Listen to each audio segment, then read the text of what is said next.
Passou iniciada. Deixa eu falar para vocês. Eu fiquei assim bastante chateado. Já falei isso na última aula, né? Aliás, eu não sei se eu tinha falado. Acho que eu tinha falado, nem sei. Fiquei bastante chateado com as notas da disciplina de análise econômica do direito, tá?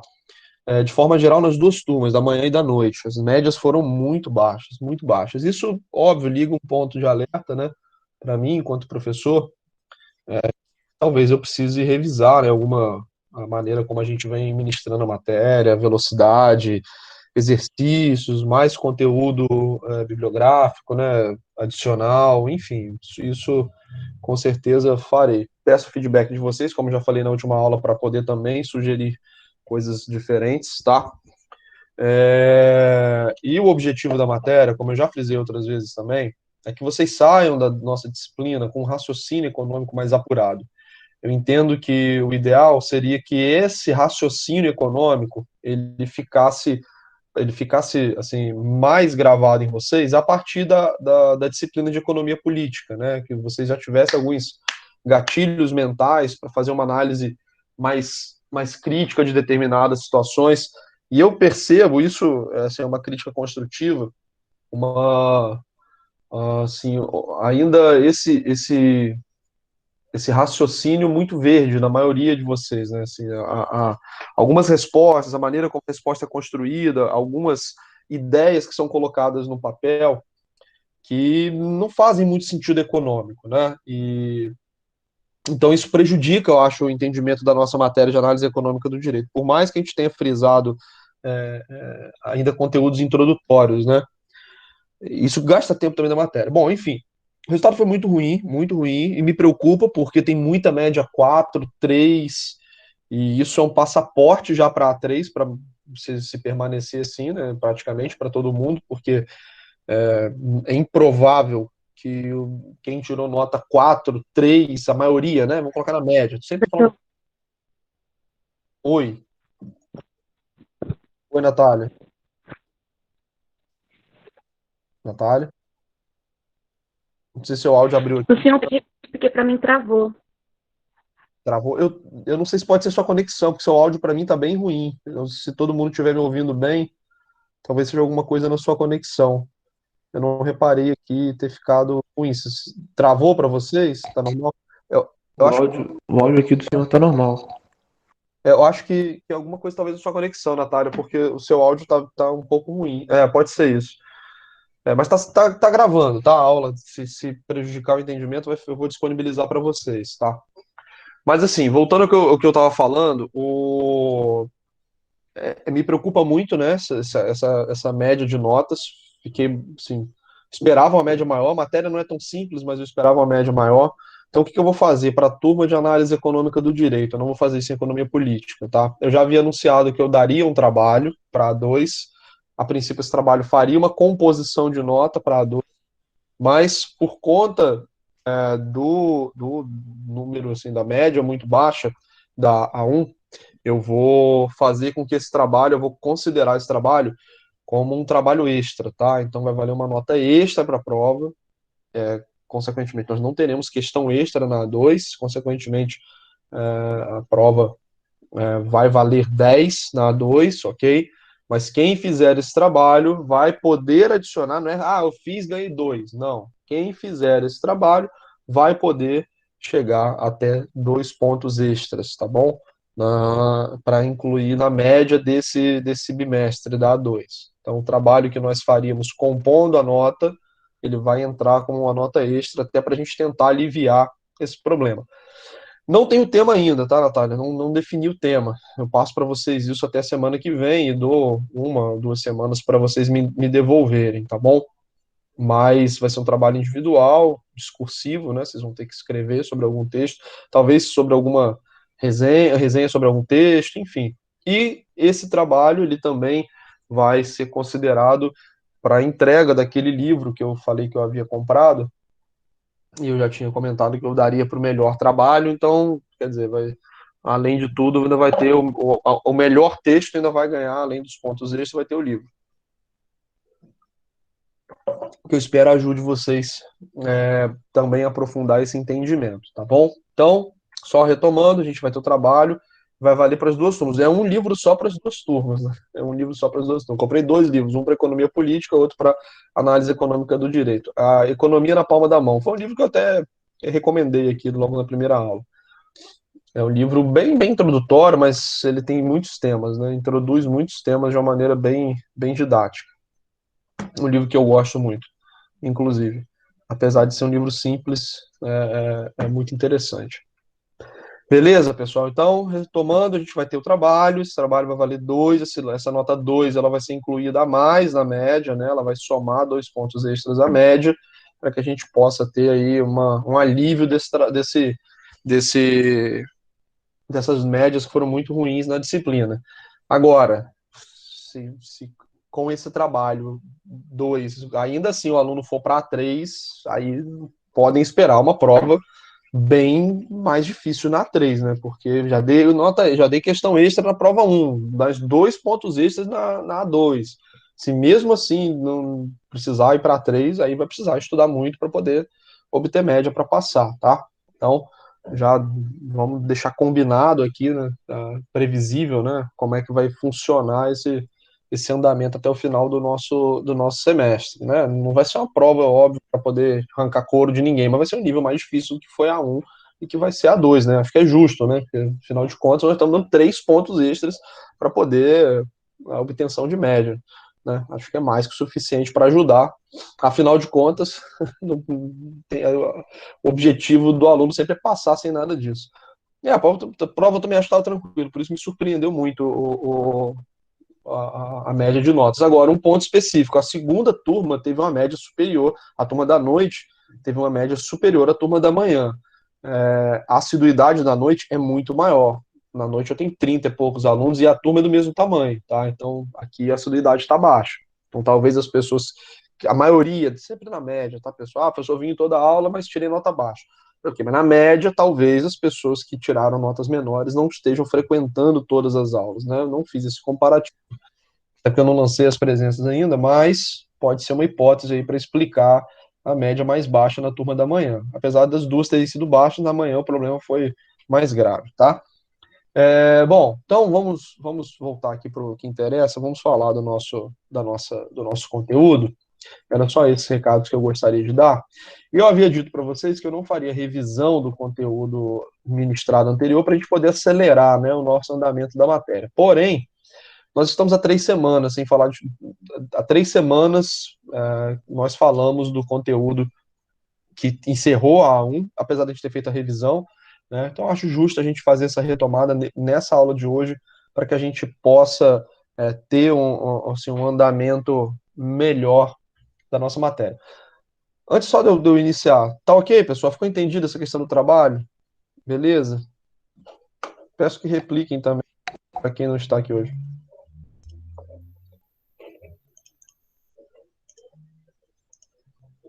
O senhor tem algum tema em mente já? Esse é Mas algum ainda está tema da por definir. matéria. Uhum. Provavelmente, o tema vai ser o conteúdo de hoje, tá? De um tópico Ótimo. que eu vou introduzir com vocês, eu vou encaminhar acho que eu penso em encaminhar um texto como apoio para vocês fazerem uma resenha sobre o tema que nós vamos tratar hoje, tá? Acho que vai ser dessa Tema. maneira. Mas eu Uhum. vou passar para vocês toda prazo para vocês executarem também, tá? Podem ficar Beleza. tranquilos.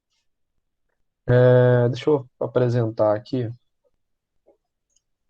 Bom, pessoal, então, retomando aqui o nosso estudo da última aula. Hoje a gente está na aula 9, né? A 8 foi a prova. 9? Acho que é isso, 8 foi a prova. 8 foi revisão na prova, né? De prova, 7 foi a prova, 6 foi a revisão, 5 foi a aula que a gente parou de dar conteúdo novo. Tá? E no nosso conteúdo novo, nós havíamos acabado de introduzir os tópicos de análise econômica do direito, né?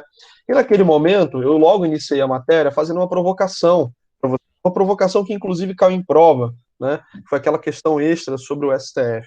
Nessa provocação, que nós inclusive debatemos em sala de aula, nós falávamos sobre o limite da lei enquanto transformadora da realidade, principalmente da realidade econômica, né? Então a gente perguntava, existe um limite para a lei? Somente a lei resolve um problema econômico? E aí nós falamos que se fosse simples assim, né, com certeza o Brasil, como é um país campeão em criação de leis, né, incrível a facilidade que a gente tem para cumprir as leis, não respeitá-las, Oi, né? Oi.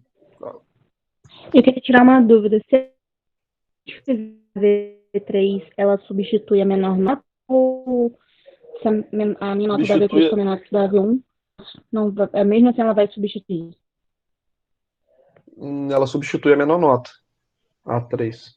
Se eu não me engano, agora você. Boa pergunta, acho que substitui. Eu não lembro como era quando eu estava na faculdade, mas eu acho que substitui a menor nota, qualquer que seja ela. É uma boa pergunta. Mas eu acho que é isso mesmo. O pessoal pode confirmar, talvez, aqui. A Rafaela colocou que é isso, substitui. Tá? Retomando, pessoal, que a gente estava, que eu vinha falando, se a lei bastasse para transformar a realidade econômica, bastaria que a gente aprovasse as leis, que todo mundo, como nós temos, né, direito à moradia, direito à saúde, direito a lazer, etc., isso tudo já estaria transposto para a realidade. Mas a verdade é que a lei ela não tem essa capacidade sozinha de influenciar a realidade, né? De, de ter. Se tirar nota menor na A3, você está falando se ela vai substituir isso aqui, melhorar a nota, né? Talvez, aí não vai valer, né? Mas se você precisava de nota e foi mal na 3, não adiantou nada, porque vai repetir a matéria do mesmo jeito. As meninas colocaram aqui, vai prevalecer a maior nota. Se for feita para melhorar, né? Claro, a média. Se não for dessa forma, já é reprovação. É, e um dos motivos pelos quais a lei ela não tem essa capacidade de transformar a realidade é porque as pessoas não ficam inertes à aprovação legislativa, né? As pessoas respondem às leis que são aprovadas, respondem à aplicação das leis. Então, por exemplo, uma lei que simplesmente aumente o salário mínimo, ela não vai ser interpretada na realidade como do dia para a noite os empresários começarem a pagar mais salários para os seus funcionários. Né? Eles não vão simplesmente reajustar o salário para, sei lá, 2.000, 3.000 reais. Eles vão fazer conta e se esse salário ele não justificar o, o que aquele funcionário produz, eles vão demitir o funcionário, simples assim. Então, a lei ela tem uma influência na realidade, mas as pessoas respondem a essa aprovação das leis. Né? Então, é papel do direito também entender o impacto que ele vai causar na realidade ao promulgar uma determinada lei. E sobre esse impacto na realidade, nós falamos, como eu disse agora, anteriormente, sobre essa interpretação que nós já fazemos das leis, ou seja, essas leis fornecem incentivos que modificam nossos custos e benefícios, e a partir disso nós vamos tomar nossas decisões, ok? E essa lei, em última instância, ela vai influenciar em termos econômicos, a eficiência daquela sociedade. Aquela sociedade, ela vai ficar mais rica ou ela vai ficar mais pobre, ou ela não vai haver diferença, né, em termos de eficiência econômica para aquela sociedade. E aí nós introduzimos um conceito que é muito utilizado na análise econômica do direito, que é justamente interpretar a intervenção do direito na realidade através das suas consequências. Ou seja, o direito, a princípio, ele age por uma análise a priorística. Então, o direito ele não se configura de forma geral na realidade pensando no que vai acontecer. Ele pensa nas justificativas para aquela tomada de decisão. Então, se algo é injusto, deve ser reparado, a princípio, sem se importar com as consequências. Se houve uma injustiça, aquela injustiça deve ser corrigida. E aí depois a gente pensa nas consequências. A princípio, é assim que o direito ele age. Tá? Então, de forma geral, o nosso arcabouço jurídico, né, a maneira como nós criamos, reformamos leis, suprimimos leis, a maneira como nós aplicamos a lei, ela não olha para as consequências daquela aplicação, ela olha para a justificativa da implementação do direito. Então, de forma geral, o direito, principalmente na tradição brasileira, né, que toma muito emprestado o direito civil romano, o direito civil germânico, então, esse direito europeu continental, como a gente costuma definir, inclusive geograficamente, ele pensa muito nas justificativas para a sua implementação. Enquanto a análise econômica do direito, por outro lado, ela vai olhar para as consequências daquela implementação. Ok, direito, essa norma jurídica, ela é adequada do ponto de vista moral, do ponto de vista ético, mas ela vai causar um efeito A, B, C, D na realidade. E a gente precisa considerar esses efeitos que a norma jurídica ela tá causando, tá? Essa análise, percebam, né? O direito sozinho, na tradição brasileira, principalmente, ele olha para os motivos anteriores à sua implementação. Então, eu vou ver se é justo fazer tal coisa. A análise econômica do direito, por sua vez, ela vai olhar à frente. Quais são as consequências? Não importa a justificativa, ok? Para a implementação daquela lei, para a aplicação daquela lei, mas vamos olhar para as consequências dessa lei. Não interessa se é justo que um trabalhador receba 3 mil reais. Isso não está sendo considerado, tá? A gente não está questionando isso através da análise econômica do direito. Mas nós estamos dizendo que se o salário mínimo for 3 mil reais, a gente vai aumentar o desemprego em X%, porque tantos por cento dos trabalhadores não têm produtividade suficiente para receber um salário de 3 mil reais. A análise econômica do direito olha para frente, para as consequências. É uma análise que nós chamamos, numa tradição, até numa nomenclatura filosófica, mas que é também utilizada pela economia, de utilitarista. Nós estamos analisando o resultado final, ok? Da implementação daquela norma. E a análise econômica do direito, ela tem por objetivo modular, não é controlar e definir as normas jurídicas, mas modular as normas jurídicas para que elas tenham aplicabilidade na prática e que elas tenham relação com a realidade, né? Nós não podemos simplesmente criar leis e aplicar leis como se não houvessem pessoas, né, reagindo àquela implementação da lei, àquela aplicação da lei. Então nós temos que olhar para a realidade.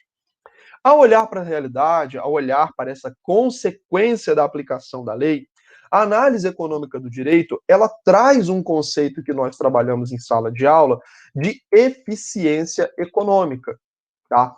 A eficiência econômica, ela tem a ver com o bem-estar que nós extraímos de uma determinada ação.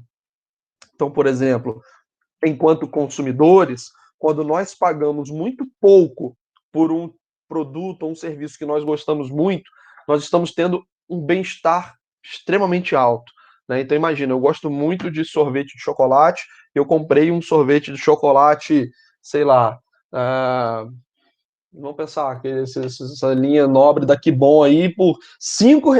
Caramba, o meu bem-estar está muito alto frente ao custo que eu tive, né? O benefício que eu extraí frente ao custo, ele foi muito alto. E quanto mais esse benefício é extraído numa sociedade, mais bem-estar nós temos, tá? Então, tanto eu posso falar do bem-estar individual, quanto eu posso falar do bem-estar coletivo. Quando o empresário ele faz uma negociação e extrai um lucro que ele considera adequado, ele está aumentando o bem-estar dele. Quando o consumidor faz uma transação e paga um preço adequado, ele também tem um grande nível de bem-estar.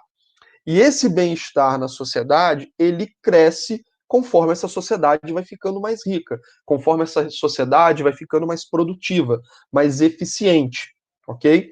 Então, quando nós analisamos as consequências de uma determinada ação pela ótica da economia, nós avaliamos essas consequências numa medida de utilidade, numa medida de bem-estar, tá?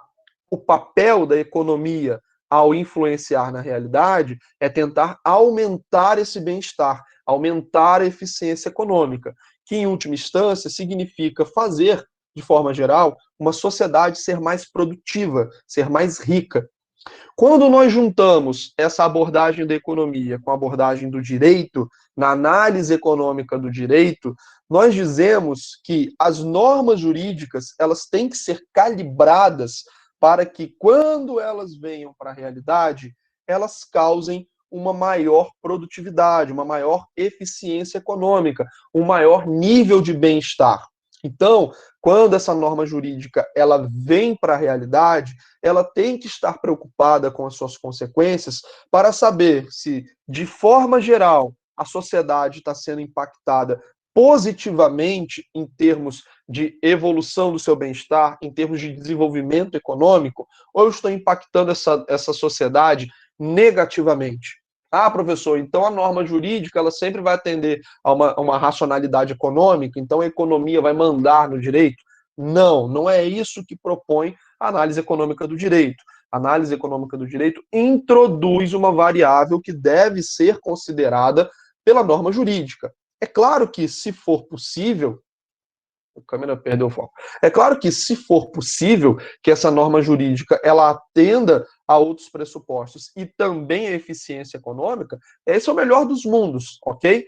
Mas não sendo possível atender a todos eles, a eficiência econômica, o bem-estar da sociedade, a evolução, o desenvolvimento econômico da sociedade tem que estar sendo analisado dentro dessa norma jurídica, ainda que ela seja implementada causando um prejuízo econômico, uma involução econômica, porém, isso tem que estar considerado na equação, ok? Isso tem que ser analisado pelo direito ao influenciar na realidade.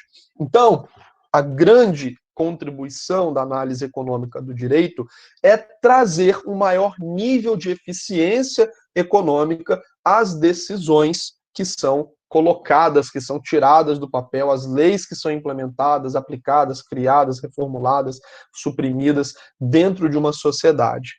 E quando nós falamos de eficiência econômica, nós tratamos na aula passada, no bimestre passado, de duas medidas de eficiência econômica. E isso foi também uma questão de prova.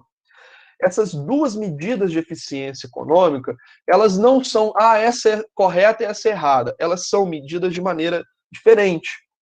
Por um dos critérios para analisar a eficiência econômica, que é chamado um critério de Kaldor-Hicks, tá? Kaldor-Hicks é a composição do nome de dois economistas, tá, pessoal? Não é uma pessoa só. Muita gente na prova colocou, Kaldor dizia aqui, o Kaldor-Hicks dizia aqui. Não, isso é uma composição, é uma medida econômica que compõe o modelo que foi criado, né, por dois economistas. Mas, sob esse critério de Kaldor-Hicks, nós vamos analisar se o resultado de uma medida, ele no final foi positivo. Ou seja, quando nós consideramos o bem-estar de todo mundo que foi impactado por aquela medida, o resultado foi, de forma geral, um maior nível de bem-estar ou um menor nível de bem-estar. Se, de forma geral, somando todo mundo que ficou satisfeito e todo mundo que foi prejudicado com aquela medida, esse saldo foi positivo, nós dizemos que essa medida foi eficiente pelo critério de Kaldor-Hicks, tá? Então, se a partir da implantação de uma medida o resultado é positivo de forma geral, no agregado, no somatório dos resultados, ela é positiva sob o critério de Kaldor-Hicks, ela é eficiente economicamente pelo critério de Kaldor-Hicks. Porém, se essa medida ela causa uma redução do bem-estar da sociedade, nós dizemos que ela é ineficiente pelo critério de Kaldor-Hicks, ok? Então, esse critério é um critério de eficiência simples. A gente vai somar todo o bem-estar que foi gerado ou destruído, né, com essa medida, e se o resultado for positivo, ok. Pelo critério de eficiência de Pareto, nós temos que, para que uma medida seja considerada eficiente sob o critério de Pareto, ela deve melhorar a situação de todos ou de alguns, mas sem prejudicar ninguém. Ou seja, nós tivemos uma melhora geral, mas ninguém retrocedeu no seu nível de bem-estar. Esse critério é um critério muito mais desejável, óbvio, né? Porque a gente vai sempre melhorar sem prejudicar ninguém, mas ele, na maioria das vezes, não é possível, ok? Então, essa é a ideia inicial. Então, ao formular uma lei, nós vamos tentar partir do princípio de que nós vamos melhorar o resultado geral sem prejudicar ninguém. Porém, isso nem sempre é possível, ok? Mas quando isso ocorre, nós dizemos que nós temos um ganho de eficiência sob o critério de Pareto, né? E aí a gente configura aquela nova situação de Pareto eficiente. É a melhor situação possível. Não dá para a gente melhorar a situação de ninguém sem prejudicar alguma das partes, tá? Então a gente fala que existe um equilíbrio naquela situação. É a situação Pareto eficiente. Então, são dois critérios de análise de eficiência econômica, o critério de Kaldor-Hicks e o critério de eficiência de Pareto. Não existe um correto e um errado, tá? São formas diferentes de analisar essa melhoria do bem-estar? Ah, professor, por que você está falando de bem-estar se a gente estava falando de dinheiro nas últimas aulas? Porque para traduzirmos melhor esse conceito de bem-estar e quantificar melhor esse conceito de bem-estar, a gente tenta transformar isso em dinheiro, porque fica mais fácil de mensurar, ok? Então imagina que você gosta muito de Coca-Cola, tá? Você e seu amigo gostam muito de Coca-Cola. Então, quando vocês consomem Coca-Cola, vocês têm um nível de bem-estar muito alto, tá? Então vocês ganham bem-estar, vocês se sentem bem quando vocês consomem Coca-Cola. Mas provavelmente um gosta mais do que o outro. Um tem mais bem-estar do que o outro para poder tomar Coca-Cola, quando vai tomar uma Coca-Cola. Como que a gente mede quem fica mais ou menos satisfeito para tomar uma Coca-Cola? A maneira como a sociedade encontrou para poder medir esse bem-estar, essa utilidade, foi transformar isso em preço, em dinheiro. Então, nós podemos dizer, de forma geral, que uma pessoa que valoriza mais a Coca-Cola que outros, dois gostam, ok? Mas um valoriza mais que o outro.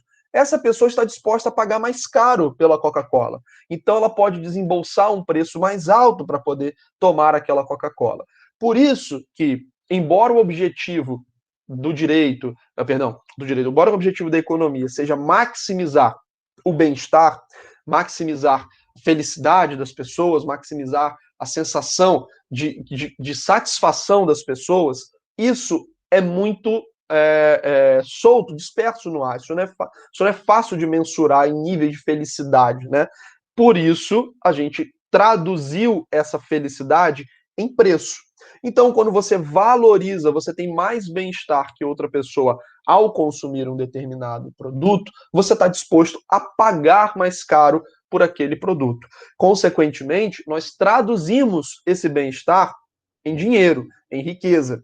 Então, dizer que a norma jurídica foi eficiente economicamente significa dizer que, em última instância, aquela sociedade ficou mais rica, ok? As pessoas hoje têm mais dinheiro por conta dessa norma, da aplicação dessa lei, por conta dessa modificação, desse arcabouço jurídico, tá? Então, embora eu tenha falado nessa aula sobre bem-estar o tempo todo, é a mesma coisa de eu ter explicado na aula 5 essa medida de eficiência em termos financeiros, tá? Porque o bem-estar, essa satisfação pessoal, essa felicidade pessoal que nós temos ao tomar decisões econômicas, ela é refletida em dinheiro, ok? Nem sempre, mas na maioria das vezes é possível refletir esse bem-estar em dinheiro, tá? Até para que seja fácil mensurar e que a gente possa tomar decisões mais adequadas, tá? Pessoal, até aqui a revisão, ok, dentro do que nós falamos, nós estamos todos na mesma página, vocês retomaram esse conceito de eficiência econômica, entenderam esse primeiro ponto da análise econômica do direito, de que maneira o direito e a economia começam a se comunicar de forma mais direta. Vocês têm alguma dúvida que vocês queiram tirar agora?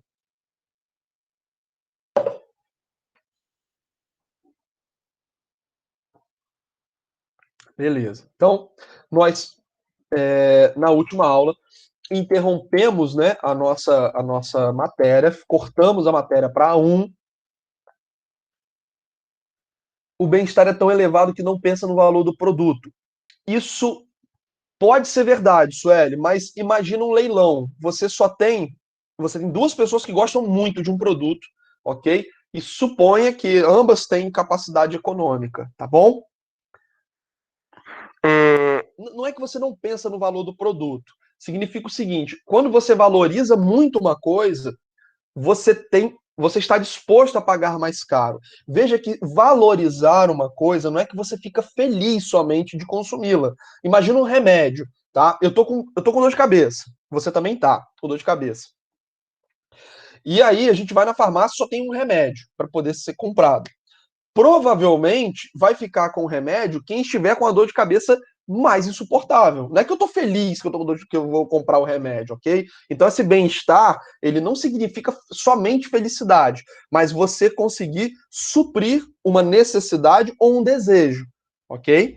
Então, uma dor de cabeça é uma coisa ruim, a gente precisa resolver essa dor de cabeça, e provavelmente, se tiver só um remédio, vai ficar com ele quem se aproveitar melhor dele, tá? Quem for extrair desse remédio o maior nível de bem-estar, de satisfação, mas que não é exatamente felicidade em todos os casos, tá? Mas significa cumprir uma necessidade. Um exemplo muito fácil da gente entender, né, essas preferências das pessoas se traduzindo em dinheiro é você imaginar um leilão.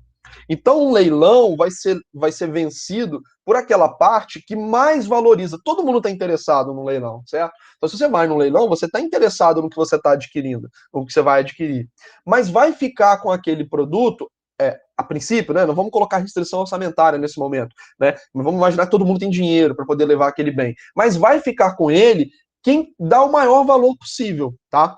Então, ou seja, quem vai extrair a maior felicidade possível. Então, vamos supor, eu gosto muito um exemplo prático aqui agora, tá? Eu gosto muito de violão, eu estou decidido a voltar a tocar guitarra, que é coisa que eu não toco há muito tempo.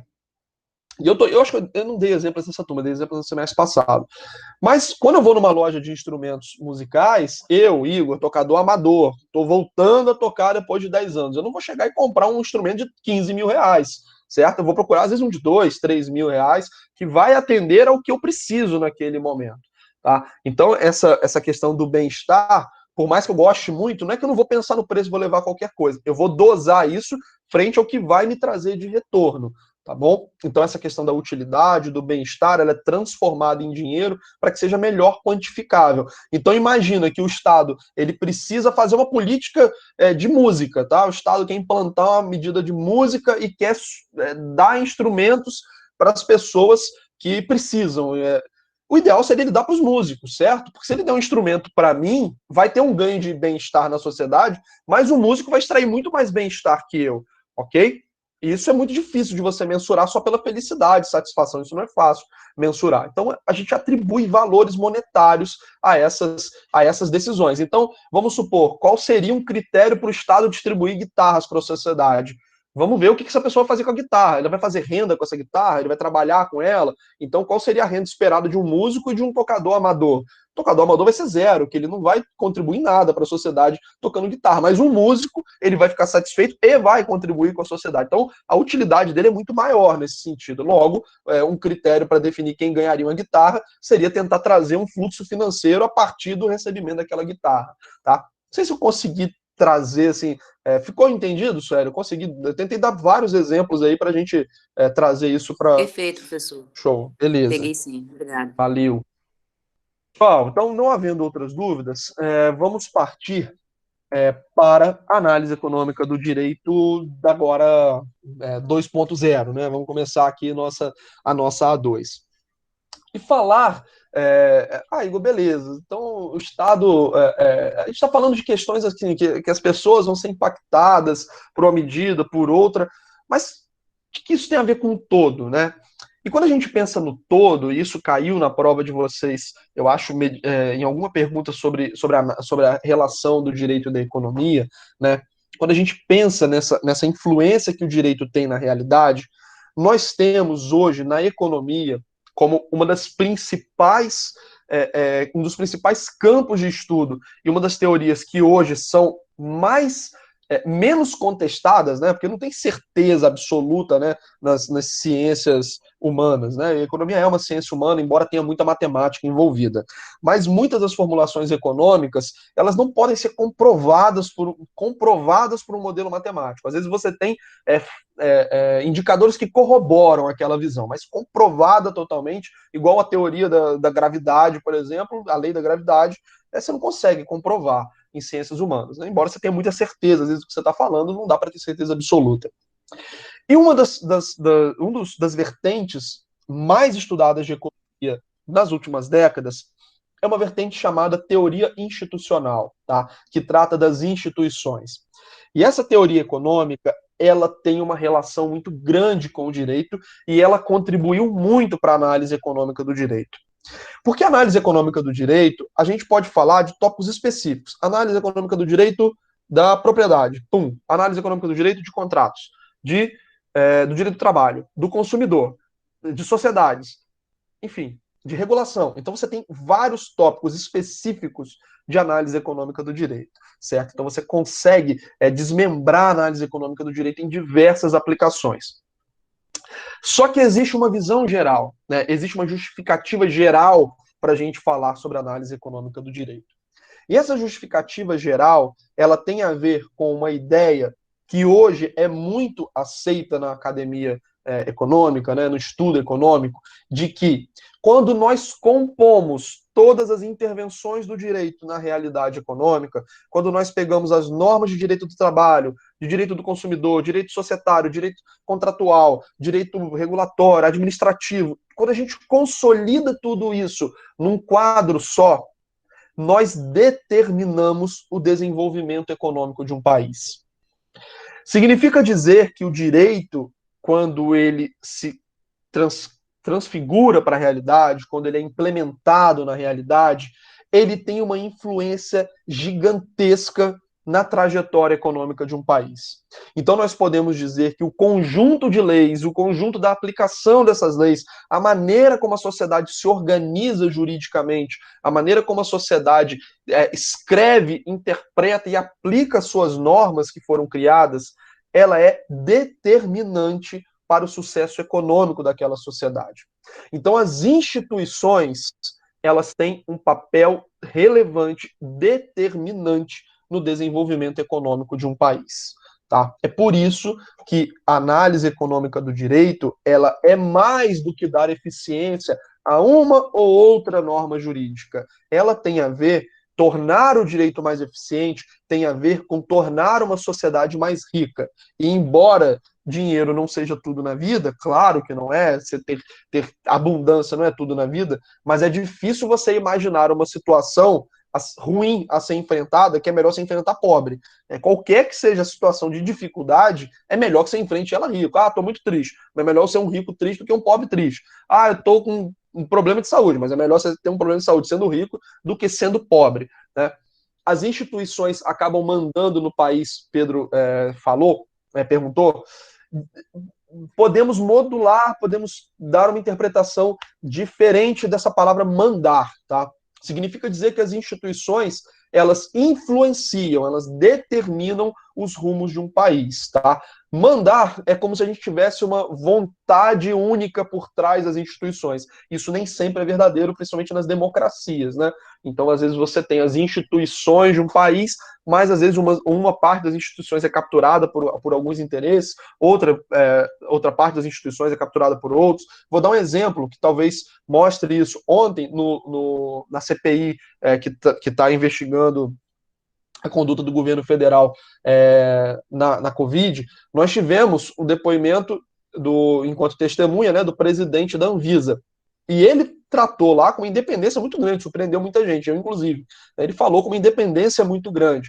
Né? Então, você tem, por um lado, o governo federal com discurso e uma instituição, uma parte do governo federal, que é a Anvisa, com um discurso completamente diferente. Né? Então, não existe uma linha única dentro das instituições, tá, João? Então, falar que elas mandam no país é mais no sentido de que elas, no seu conjunto, determinam, influenciam o futuro do país, tá?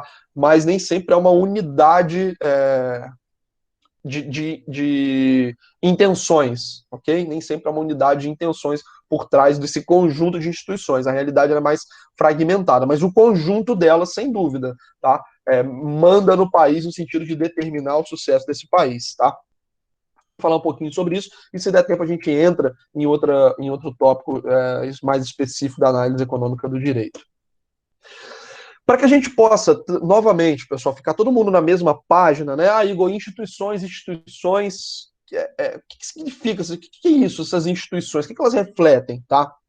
As instituições, nós podemos interpretá-las, né, como as regras do jogo. Quer dizer, elas são um elemento na sociedade que é essencial, porque elas vão orientar um comportamento da sociedade. Elas vão orientar, né, o comportamento da sociedade. Então, as instituições que nós tratamos são os órgãos de Estado, são as leis, né, todo aquele arcabouço estatal, elas vão imprimir um determinado comportamento na sociedade. E, obviamente, todas as instituições, elas são criadas com objetivo normativo, né? Elas querem guiar a sociedade por um caminho. E, consequentemente, elas guiam também o comportamento econômico de uma sociedade.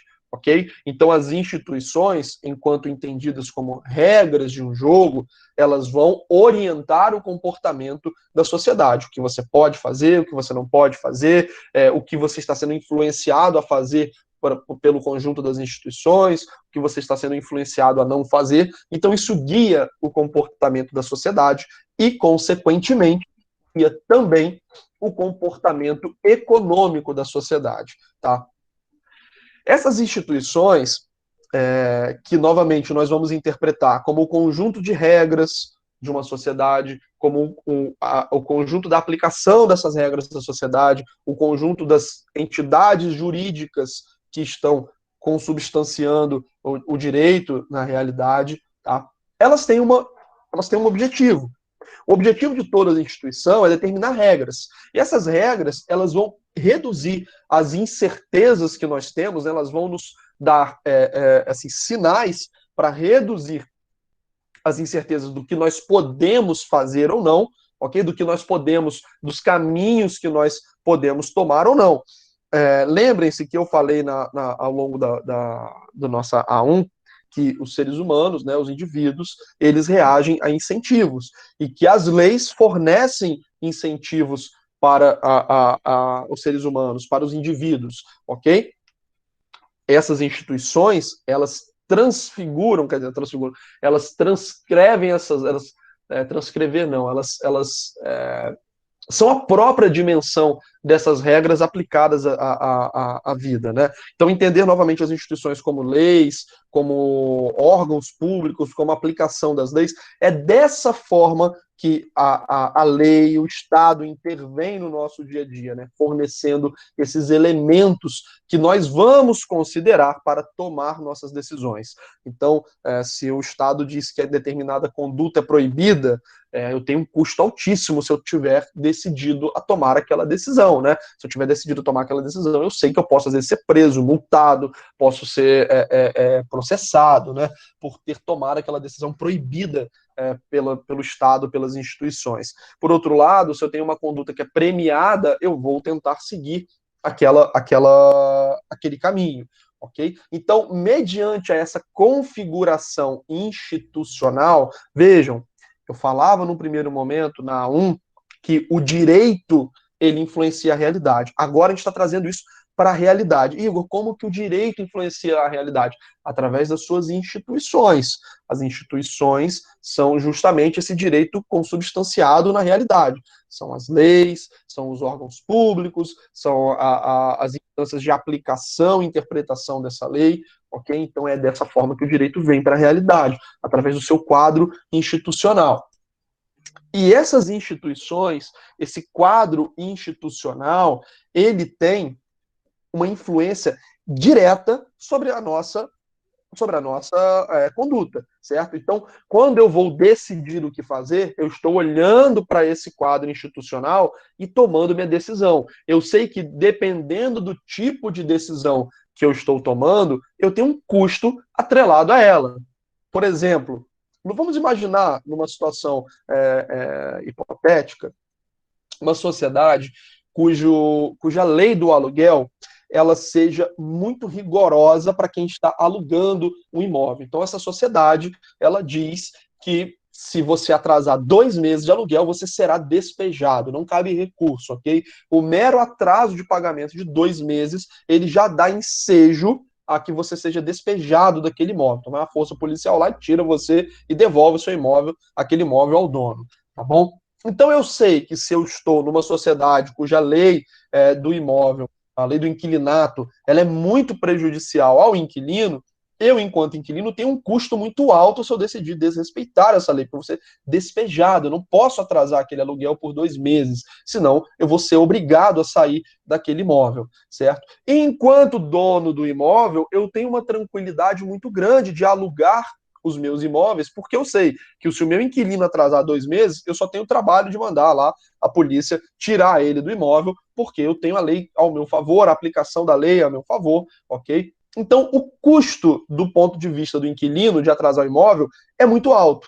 O custo do ponto de vista do proprietário do imóvel de alugar aquele imóvel é muito baixo, porque ele sabe que ele tem uma segurança institucional ao lado dele de que se algo acontecer fora das regras do jogo, ele vai ser protegido pela norma jurídica, pelo arcabouço jurídico vigente, pelas instituições que naquele momento estão configuradas de uma forma muito protetiva ao dono do imóvel. Por outro lado, se a gente pensar numa sociedade cujo inquilino de um imóvel tenha uma proteção legal muito grande, quer dizer, ele atrasa, mas ele pode entrar com recurso para não ser despejado, a justiça define que ele não vai ser despejado porque ele não tem para onde ir. Ele tem, na decisão dele de atrasar os imóveis, um custo muito baixo, porque ele sabe que se ele atrasar o imóvel, perdão, o pagamento do aluguel, ele vai ter a lei muito favorável ao lado dele. Então ele dificilmente vai ser despejado, ele vai ter tempo, ele vai poder renegociar isso judicialmente e vai ter um tratamento mais favorável.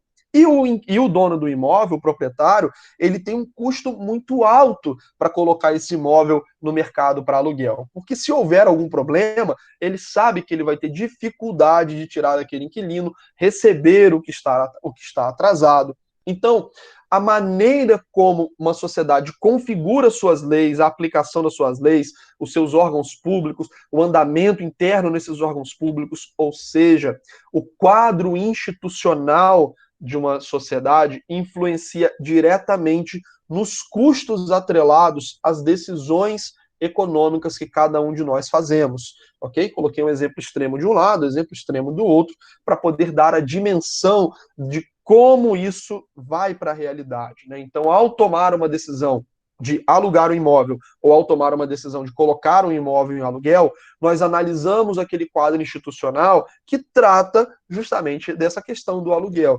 E aí nós vamos atribuir custos a cada decisão que nós colocamos. Por exemplo, se eu tenho uma cláusula de reajuste automático de aluguel pela inflação, mas essa cláusula pode ser contestada judicialmente, eu tenho um custo maior do ponto de vista do proprietário para incluir essa cláusula. Então, talvez eu não vá incluir essa cláusula, eu vou tentar colocar um preço já mais alto de início para compensar a inflação que vai acontecer ao longo do tempo.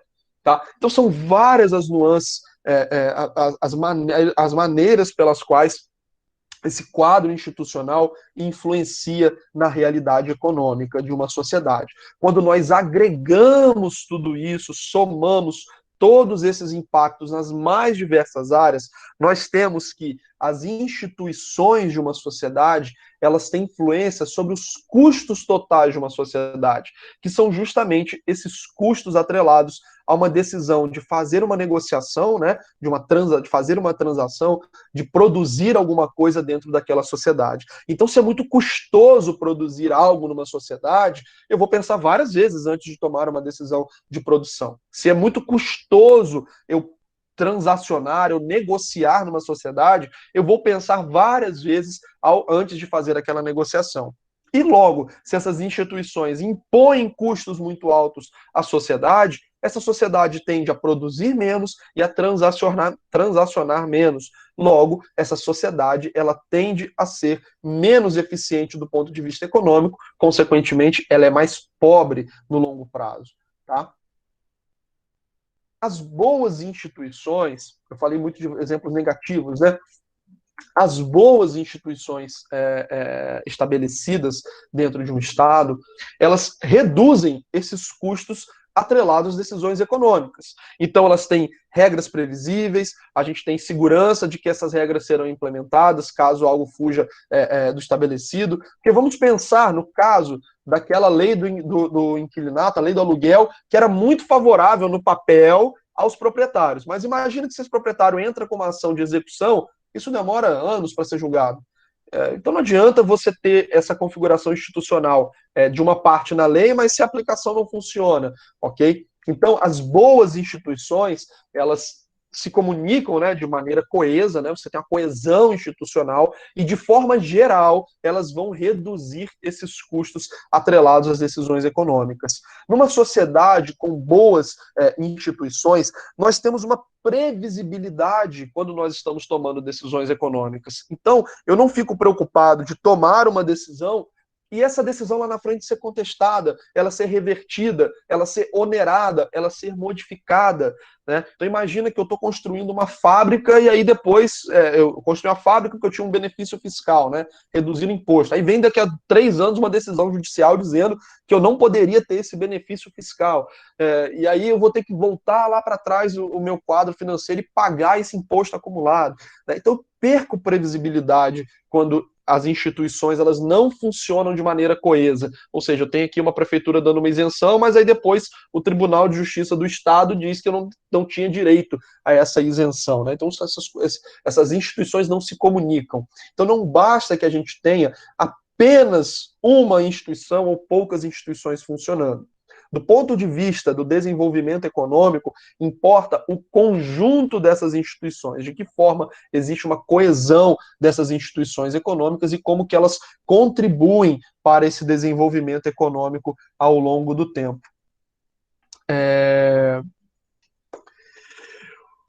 Um ponto importante, tá, pessoal, que a gente tem que considerar ao tratar dessas instituições no Estado, é que a gente está falando a todo momento das instituições formais, né? Leis, regulamentos, aplicação dessas leis.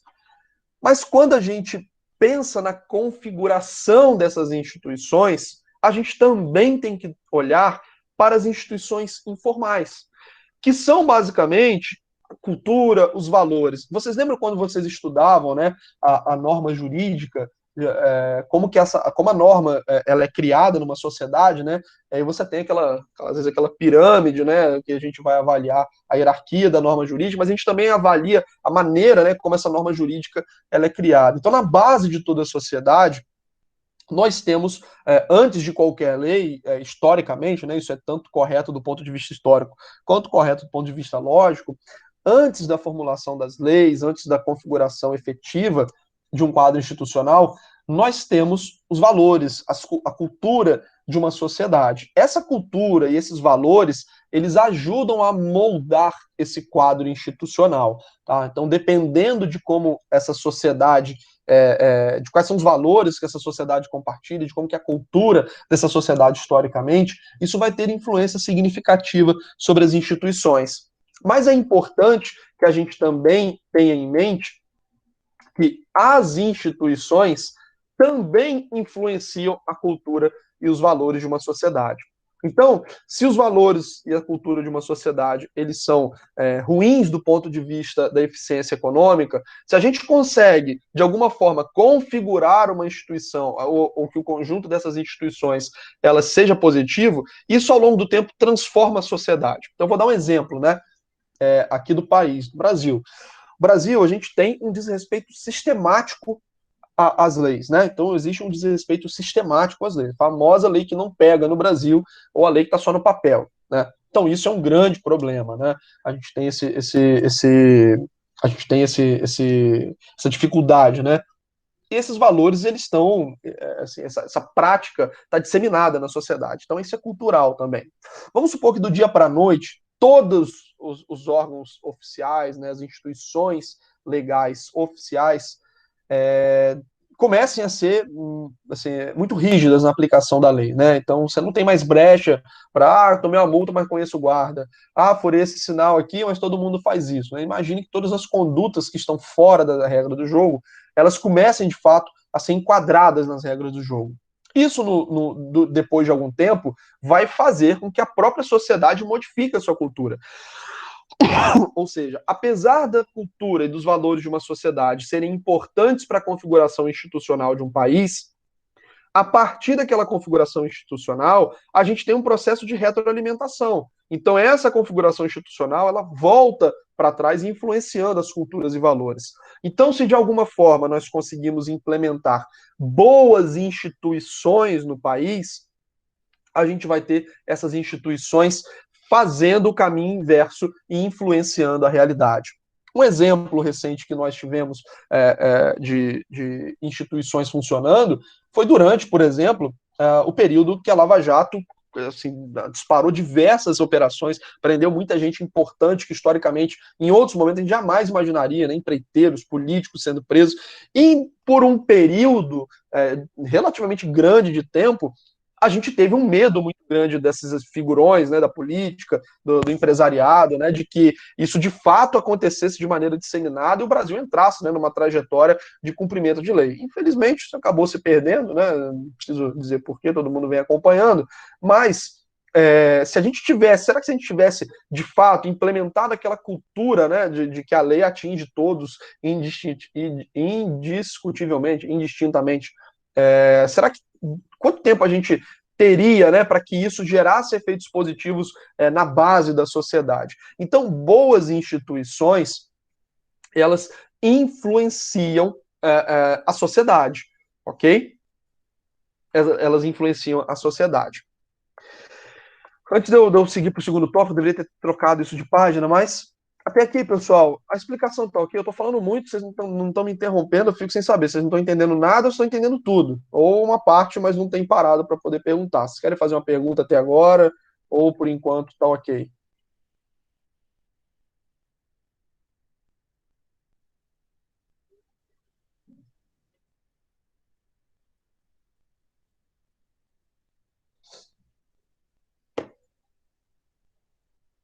Beleza? Então vamos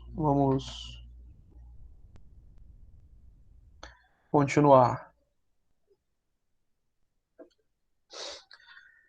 Então, eu acabei de falar que a gente tem essas instituições formais, e essas instituições elas influenciam significativamente as instituições informais. Eu já havia falado para vocês que essas instituições, elas têm, na introdução do tópico, né, elas têm um papel extremamente relevante no desempenho econômico das nações.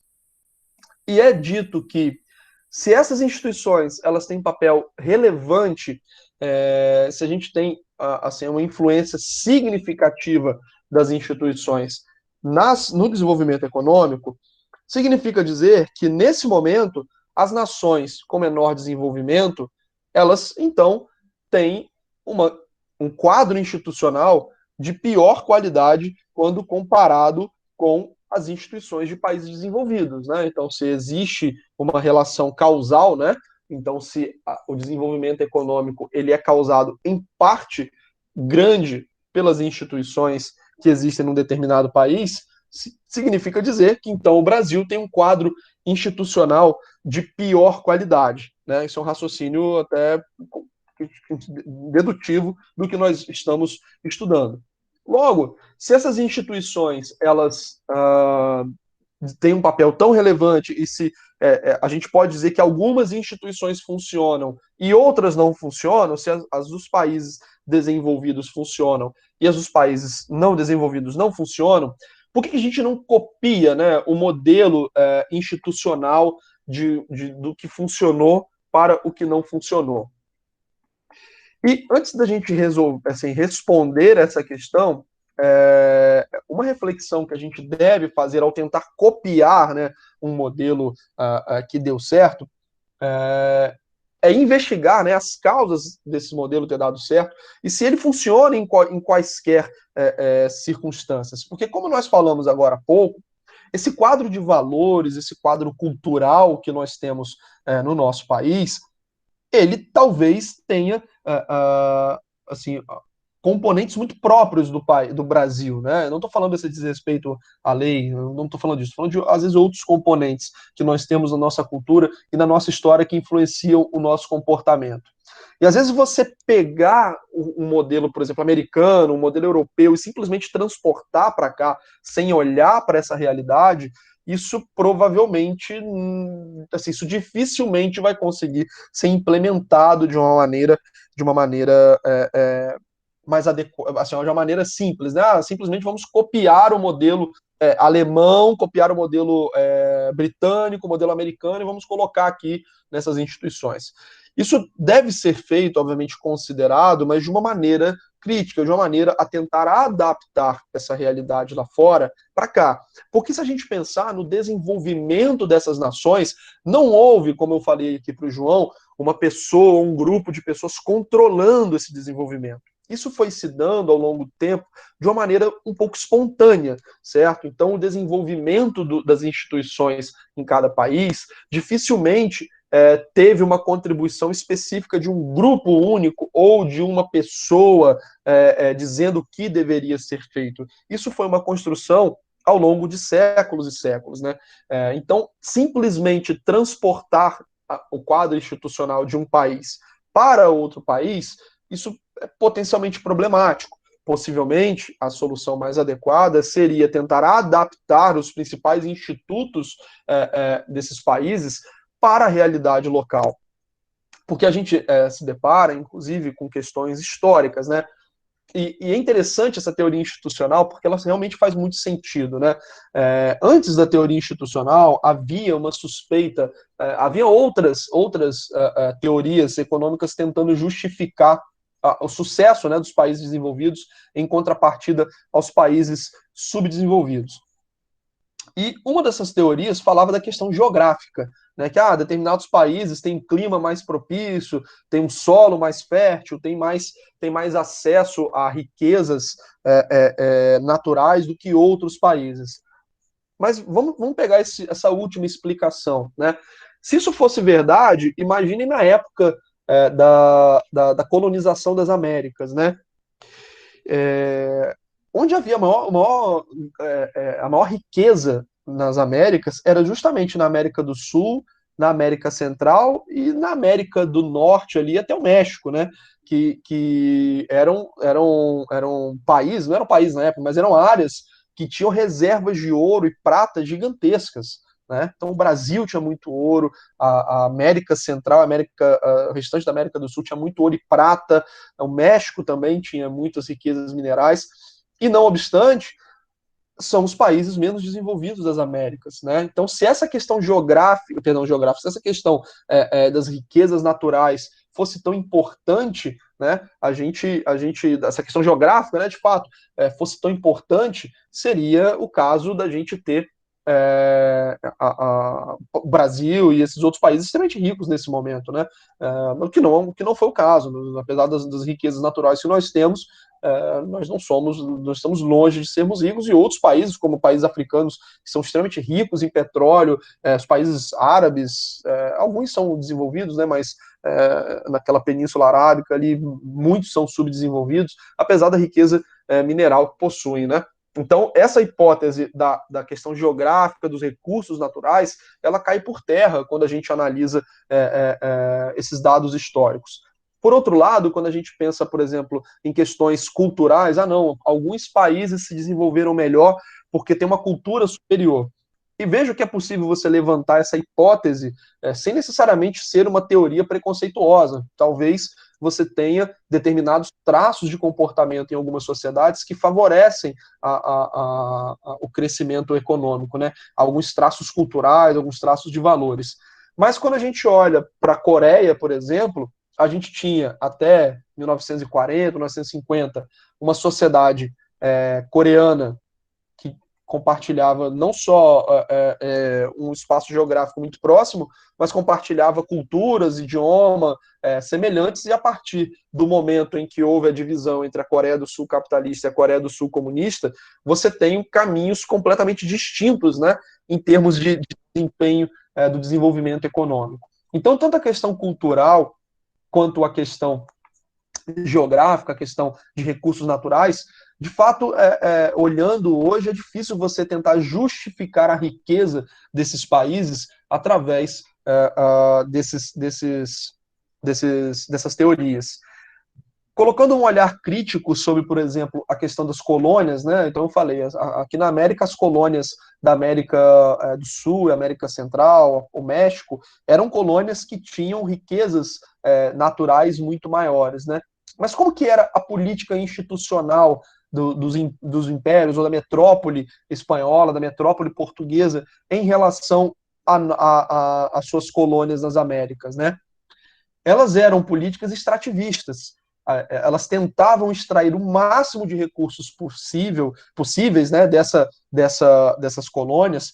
Então, as regras do jogo elas eram montadas no sentido de não garantir nenhum tipo de segurança aos colonos, não garantir nenhum tipo de segurança aos nativos, né, em relação às suas relações econômicas. A regra do jogo era extrair o máximo de benefício, o máximo de riqueza possível, no menor tempo possível, né? Acumular o máximo de ouro e prata, mesmo que a coroa portuguesa, a coroa espanhola tivessem que vir aqui e dizimar índios e expropriar os colonos que eventualmente estivessem de posse de terras produtivas, de terras ricas, né? Então imagina, você era um colono que veio para cá e você descobriu na sua área riqueza mineral. Essa riqueza era da coroa, não era sua, certo? Você não tinha direito de propriedade sobre essas terras. Então não havia por parte das instituições nenhuma preocupação com o bem-estar e com regras de jogo que favorecessem, né, a produtividade, favorecessem o crescimento econômico das suas colônias.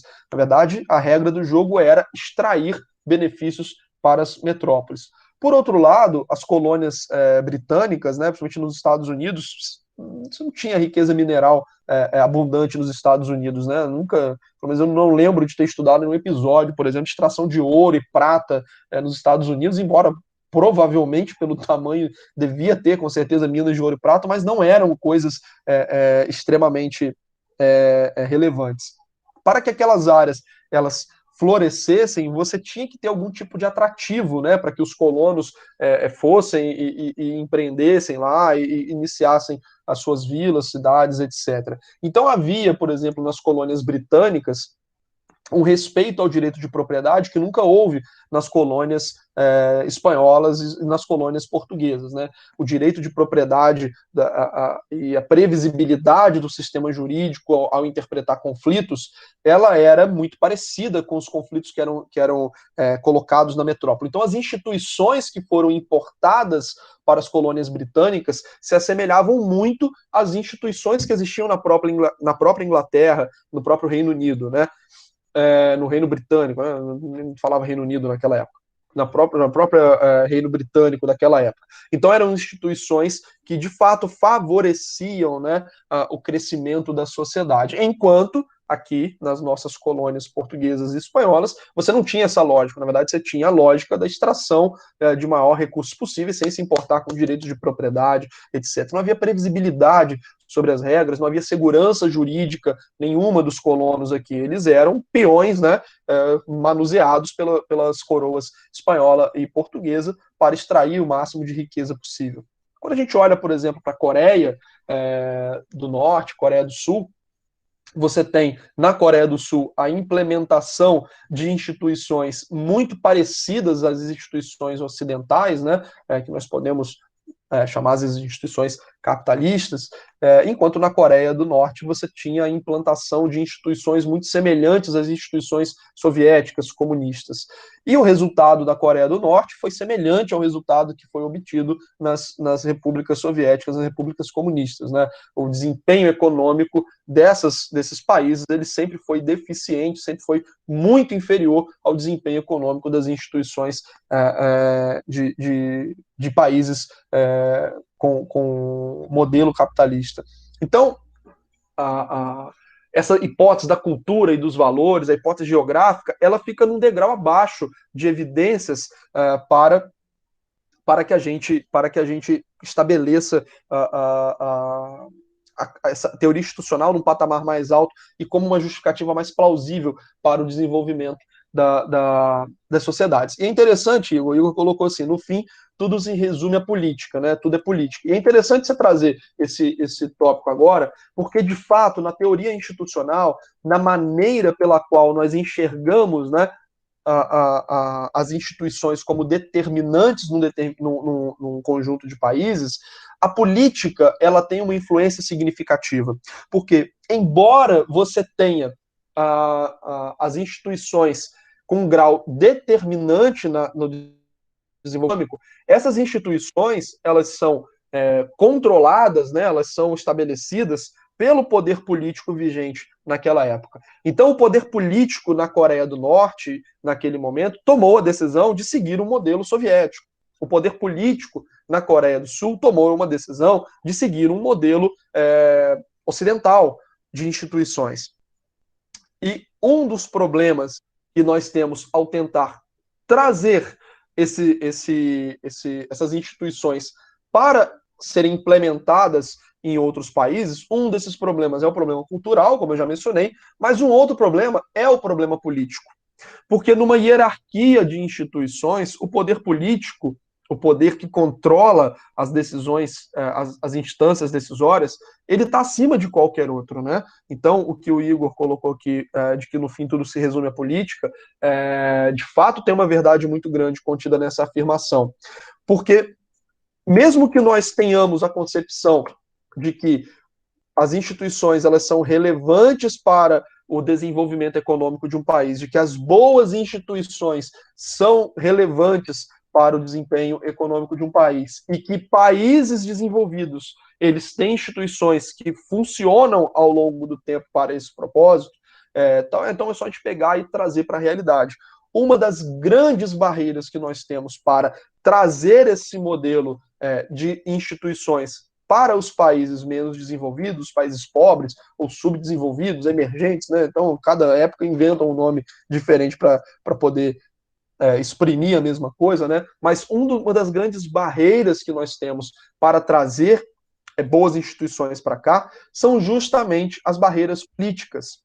Uma das hipóteses que nós consideramos para o fato de que os países pobres não mudam as suas instituições tem a ver com o poder político que controla ou que é majoritário em um determinado momento histórico, né? Então, os grupos de maior influência política, eles conseguem modificar as instituições, ou eles conseguem controlar as instituições de forma que elas ajam para garantir o máximo de rendas para esse grupo político.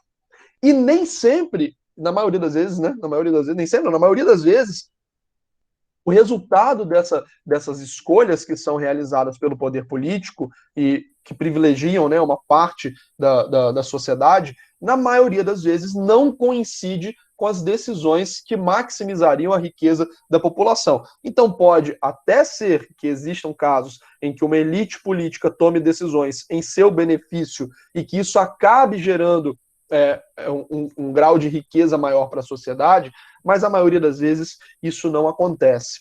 E um dos conflitos que nós estamos vendo, por exemplo, nesse momento, tem a ver com o conflito orçamentário que nós enfrentamos agora há um mês atrás, né? A gente tinha um problema de um orçamento aprovado de uma forma totalmente fora da realidade, e havia um impasse muito grande para resolver esse problema orçamentário, porque os donos dessas partes do orçamento não queriam abrir mão dos seus benefícios, né, enquanto controladores daquelas fatias de orçamento. Então a gente tinha uma seguinte situação: a manutenção do orçamento da maneira como estava gerava um prejuízo para todo o país, porque isso desmoralizava as nossas próprias regras fiscais, certo? Então havia, de forma geral, um prejuízo disseminado para o país se a gente não resolvesse a questão. Mas os envolvidos na resolução daquela questão, cada um estava preocupado com o seu próprio quinhão de orçamento, e ninguém queria abrir mão dos próprios benefícios em favor de toda a sociedade. Quando você tem um grupo político que consegue controlar as instituições, o orçamento do Estado, consegue controlar as regras que são aplicadas, você tem um ambiente institucional configurado para extrair da sociedade um benefício e entregar para um grupo pequeno de pessoas, né? Só que isso, como eu falei para o João Pedro, não é necessariamente controlado por um único grupo que controla todas as instituições. Isso é possível, principalmente em regimes tirânicos, regimes autoritários. É possível você ter um único grupo político que extrai da sociedade benefícios, ok? Então, por exemplo, durante o regime militar, né? Qual era a ditadura militar? Fala regime, mas era uma ditadura, só maneira de nomear, tá, pessoal? Porque a gente fala regime, o pessoal acha que a gente está defendendo. Não, só para nomear o período, né? Mas durante o regime militar, né, por ser um regime autoritário, uma ditadura, você tinha um grupo político, que eram os militares, né, e alguns políticos locais controlando toda a máquina do Estado. A partir da democratização, nós tivemos uma pulverização desse poder político, mas, eventualmente, cada instituição ou uma parte das instituições pode ser capturada por um grupo. Então, nós temos hoje grupos muito influentes em diversas áreas institucionais do Brasil. Vou dar um exemplo agora. A gente tem, como uma das reformas necessárias e urgentes, a reforma administrativa do Estado, né? Essa reforma administrativa, ela tem como um dos seus principais tópicos uma reforma nas carreiras, em termos de remuneração, estabilidade, etc. Então, nós temos mudanças que vão influenciar os atuais servidores. Essa semana já saiu uma notícia no jornal falando que os servidores da área de segurança, eles já comunicaram ao presidente que eles não pretendem abrir mão das suas regras atuais e que eles vão fazer greve, enfim, pressionar politicamente o governo.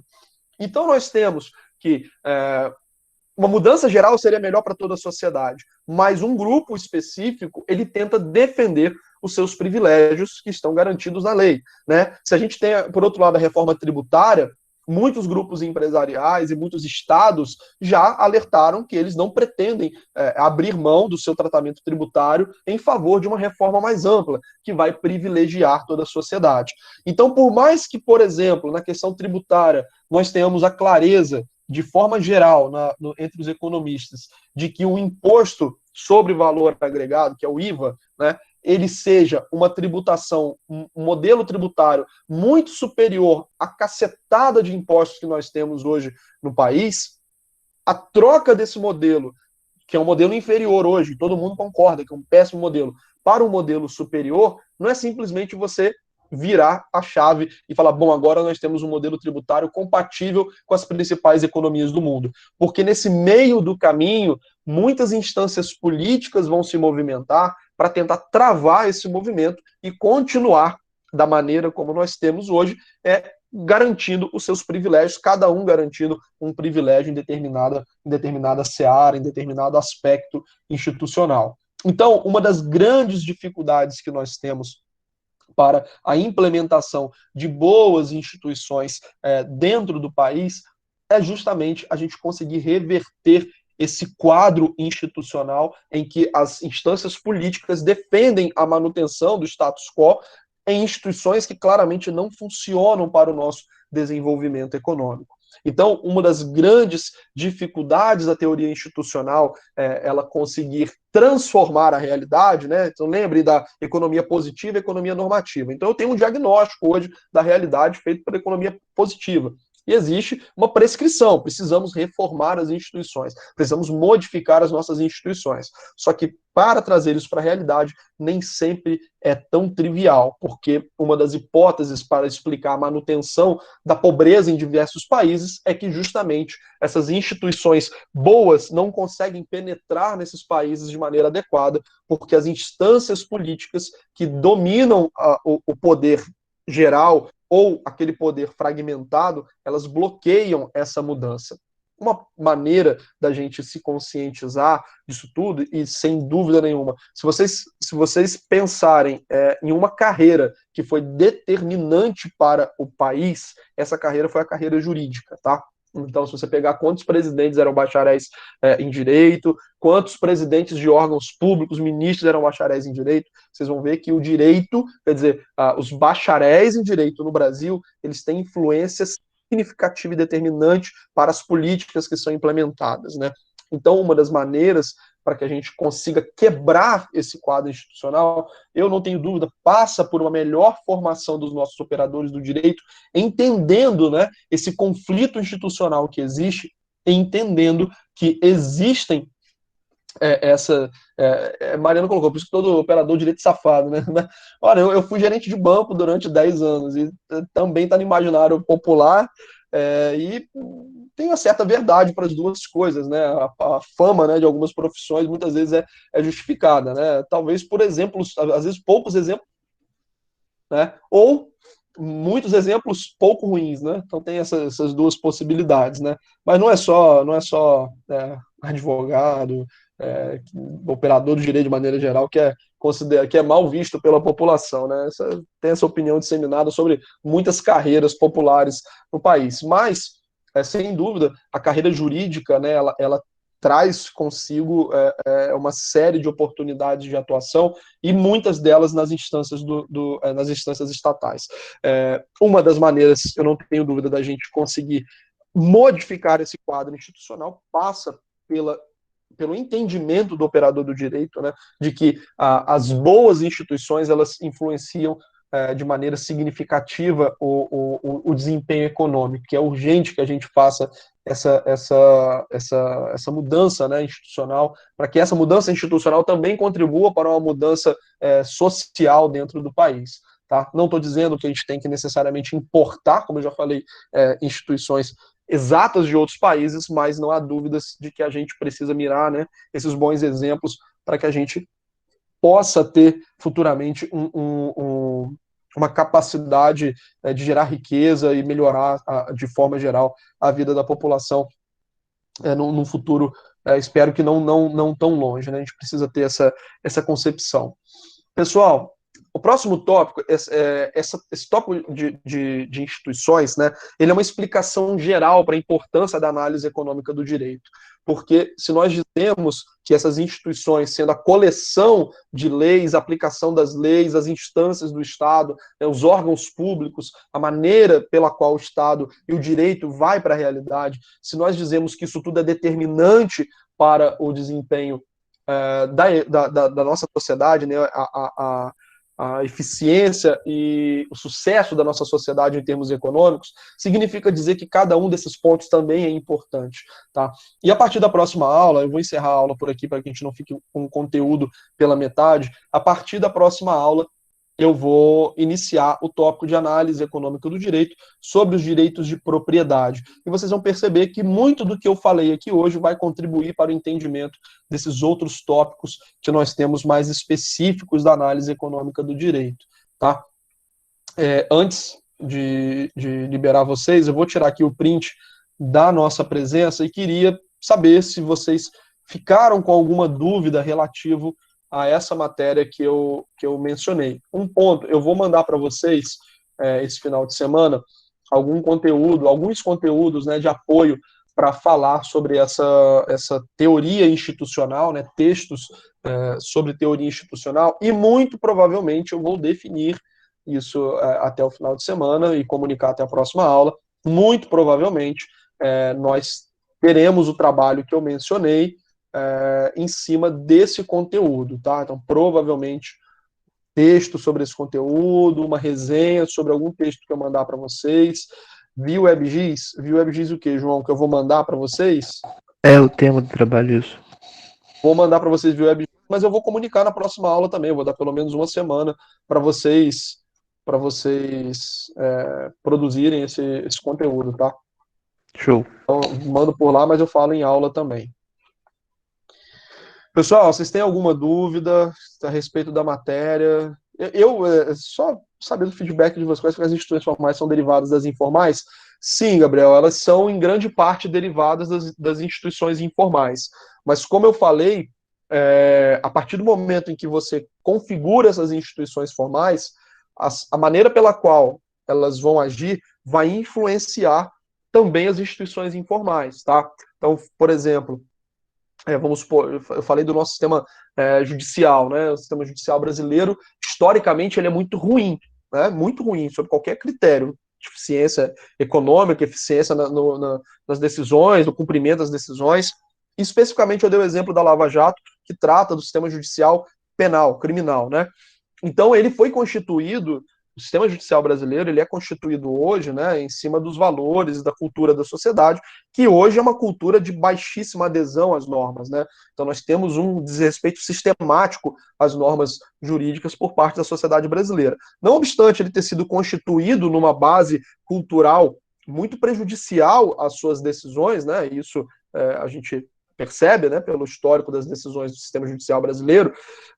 Em algum momento, certas instâncias dessas instituições de judiciais criminais, elas passaram, por exemplo, no âmbito do Lava Jato, a enviar sinais para a sociedade de que a lei será cumprida, de que as pessoas serão punidas, de que um político grande, um empresário, eles terão o mesmo tratamento de um pé rapado que foi lá e roubou um supermercado, roubou carne no supermercado, ele vai ser preso, ele vai ser processado, ele vai ser condenado, né? Então, as instituições, embora sejam criadas dentro de um ambiente de valores, de um ambiente cultural atual, elas também influenciam futuramente, elas também vão influenciar futuramente esse ambiente de valores, esse ambiente cultural, tá? Então essas instituições também têm influência na sociedade. Por conta disso, é importante nós termos bons modelos institucionais, certo? Então se a gente consegue estabelecer bons modelos institucionais, eles vão contribuir para que a sociedade como um todo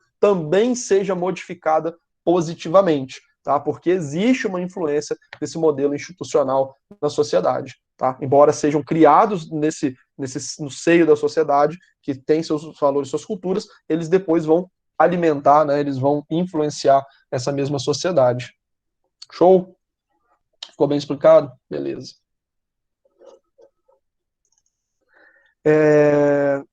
Pessoal, acho que é isso. Acho que eu não estava falando nada. Ficou explicado assim.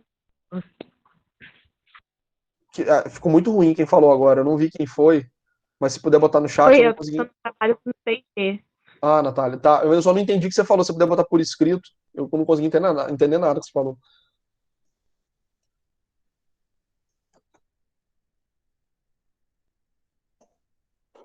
Ah, ok, show.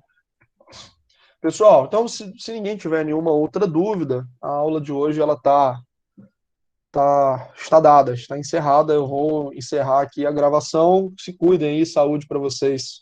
Tá? Boa semana para vocês aí.